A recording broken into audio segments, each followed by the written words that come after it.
Hey, what's up, y'all? It's Randy at Tech Rescue. I am coming to you live with my weekly live cybersecurity tip, which comes to you most weeks on Tuesday at noon and then random other times during the week. So today is going to be one of those almost random other times during the week. Had a little bit of an issue with my software last week. So what do you know? Here we go. And here I am. So today I want to talk about something happened last week. It was on Wednesday.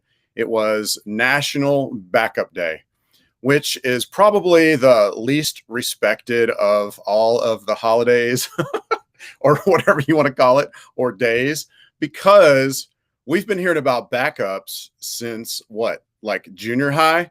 When you're staying up late and you're writing some sort of paper or something like that, and you don't save it. And then next thing you know, you lose it and you have to do it all over again. So we've been hearing about backups forever. And then on top of that, we just constantly hear people like myself, IT people, they go on and on, backups, backups, backups, and we just get sick of hearing it. And we just want to stick our fingers in our ear and go, la, la, la, la, la, la, la, la, la. And we don't really want to hear it. But the reality is backups really do matter. So I want to talk today real quick about why they matter and just kind of maybe hammer out some misconceptions and turn them into conceptions. I'm not sure what to call that, but just basically handle some misconceptions and maybe some myths that people have about backups. And the reason why they matter, I mean, it's pretty simple. I've got a few reasons. Number one is they matter because disasters happen. Whether it's the kid in junior high who's writing a paper in Microsoft Word and the computer fries and they have to do the whole thing over, or whether or not, somebody takes a wrong turn and, drives their truck through your IT room, or if there's a fire, or literally just today, we got a call from one of our clients and their computer fried. Those kind of things really do happen, and they don't happen that often, so you don't have to go around worried and scared all the time. But you can put your fears at ease by just doing a simple backup. So backups matter, most of all because disasters happen. The other reason why backups matter is because mistakes happen. People in general, we are the biggest cybersecurity risk in any organization. I say that while laughing because that's a little bit scary, because probably one day we'll be, in a lot of ways replaced by AI or something like that. But people are our biggest risk. And because we're human, and nobody is perfect, and we all make mistakes. And so at the end of the day, backups matter because mistakes happen. We get a call on a regular basis from one of our customers who will say, hey, I accidentally deleted, 20 columns of a big time formula filled, Excel spreadsheet. And then I accidentally hit save before I knew that I deleted them. Oh my gosh, what do I do? And it's like, no big deal. Let's go back. Let's find a backup, from earlier today or last night or whatever, and restore from that. So backups matter because mistakes happen. And then the other reason why backups happen is why backups matter is because crime happens. That's one of the big things that's going on right now. Is we've seen a huge increase in cyber crime. In 2020 alone, they say it was about 600%. I think it's on a curve like this. So that's 2020. I think 2021 is continuing to get steeper and to climb faster, not level out, with people working from home and all of the normalcy of life being uprooted, and we're putting new things in its place that we're not familiar with, for a lot of reasons like that, and because people are out of work. Cybercrime is on the rise. It's actually a high growth career path right now. None of y'all need to choose it. I'm not saying that, but people are, and they're choosing it big time. And so backups matter because they're important because crime happens, and crime is big time on the rise. And so what a criminal will do is they'll get into your network. It's not like, back in the day, like when your MySpace page got infected and then your computer just got annoying. Okay. Those days are pretty much long gone. The way it is now, they get into your network and they basically lay low, and they start to build a profile of your entire network, of passwords, things that you do, so your habits, things like that, things that are going on with your work. They look for data that is important to steal, and they basically get all of their ducks in a row, and they pick a D-Day, if you will, and they decide, hey, on April 15th, we're going to go all in on this company or this person, and we're going to pull the trigger, and we're going to do ransomware on their computer. We're going to encrypt all their data, and then we're going to say, hey, you pay us money, or we will either A, delete all your data, or B, we'll release it out into the wild. That's the thing that's happening right now, is they're threatening to take the data and release it out into the wild. So all of your company secrets, your the knowledge that you've built for your company over the years, the way you do things that's proprietary, you don't want people to know about, like all of that stuff can just get released out onto the internet if you don't pay that ransom, which is why I suggest that the data you have that's on your computers, not only should your computers be encrypted. So if a criminal, drives a truck into your IT room and steals your computers, they can't just go and, take the data off the drive, but you also need to encrypt what's inside there, what's on the disk drive, in what's called a passive encryption. So if they take it somewhere else and say, hey, we're going to release it, they can't. Because it's encrypted. They would have to unencrypt it, and they would look like fools for releasing, trying to sell data that's encrypted. But bottom line is, crime is happening. It's on the rise. And so that's really the biggest reason right now why backups matter.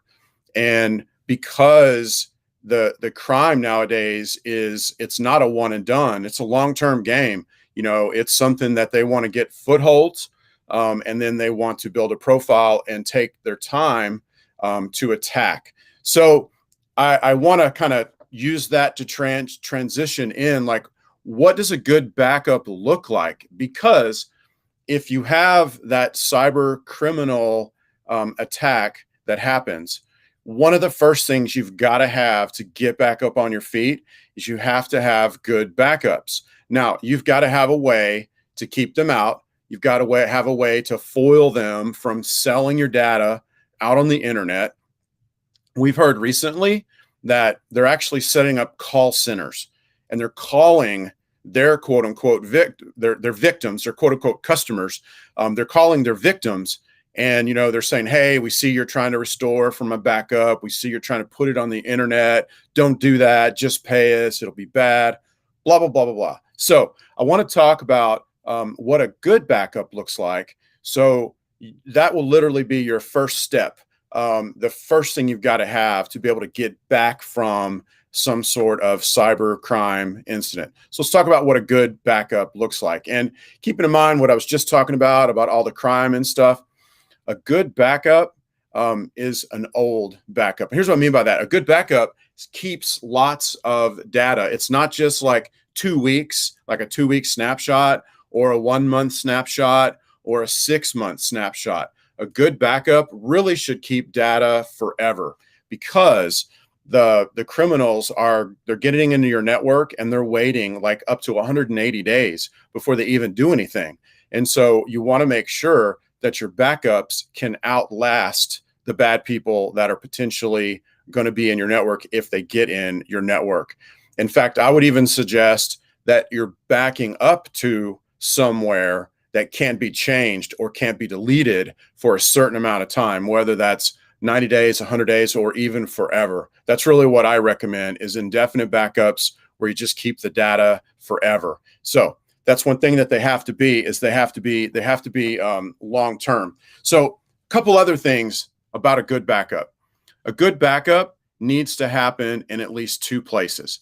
And I'll back that up a little bit and say that your data itself needs to be in three different places. Pretty much your important data needs to be in three different places at all times. So it's on your computer already, right? Or some other device that you have. So that counts as one place. And then a backup would count as another place. So if you have like a local backup, say in your office, okay, so there you got your data in two places, then you need a third. So typically that would be online. Sometimes, depending on the network layout, like maybe you're in a network in an office and you don't have a server and you don't have a network attached storage. You just have like 20 people working on laptops doing their thing, connecting to your cloud-based services.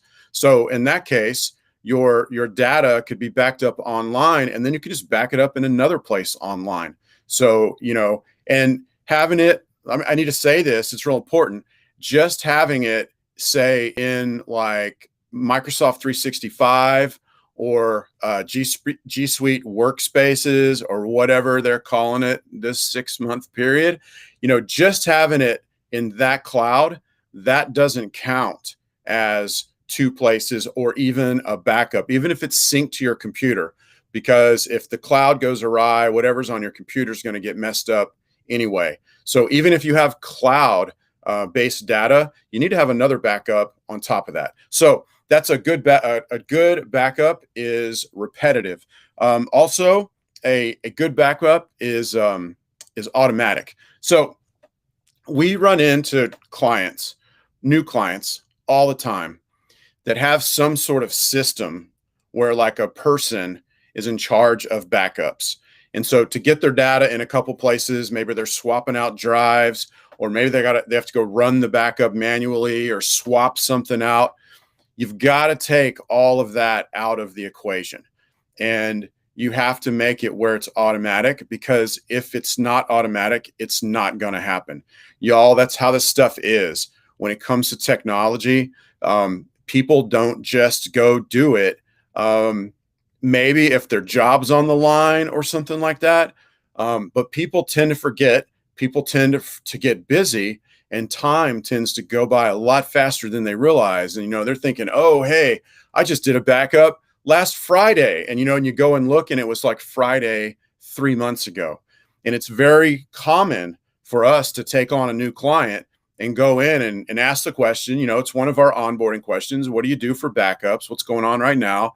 And they're like, oh yeah, we've got a backup disk and it all gets backed up. And, we know somebody runs it every Friday or whatever, and we go in there and either A, it hasn't been run in months, or B, it ran and then it failed. So it's like they're not checking to see if it's failed or not. So bottom line, it isn't happening. So a good backup has to be automatic, and like a corollary of that, a good backup needs to be monitored. And I would say at some level, okay, this is going to kind of go against what I've already said, but at some level, it ought to be looked at by a human to verify. Okay.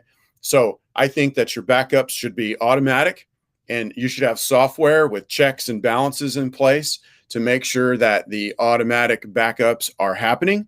And then you ought to have a human come in at some point, whether that is once a week, once every other week, once a month, even once a quarter, just to go over everything and to make sure everything looks good, because the AI is not there yet.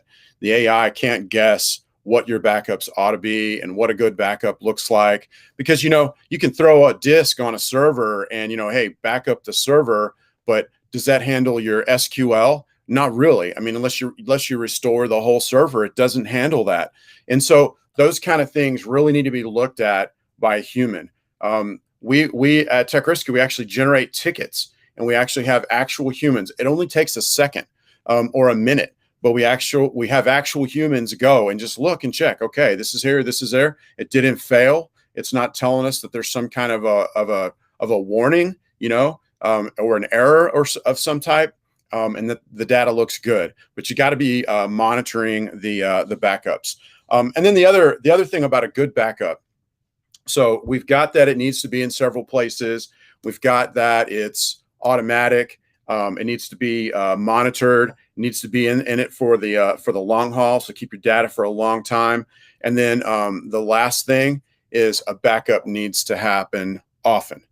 You need to ask yourself the question, if I was to have to restore my data, to a previous time and space, what is my comfort level on that? So if you're running a construction company and you've got 45 invoices coming in a day from your superintendents going into a basket, on your desk, and you're making invoices all day long and writing checks and stuff like that, and it's going into your accounting software, you don't want to have a backup that's a month old, because if you restored from a month ago, man, you would have almost too much data to try to recreate. And so in that case, maybe you're having 45 invoices an hour come in, and you need to have an hourly backup or whatever your comfort level is on that. Hey, if I had to restore my data, what would my comfort level be on going back and, putting back these invoices that got erased or whatever? Maybe it's instantly. Maybe you need to have a constant backup in that case. I would suggest nightly, probably at the minimum.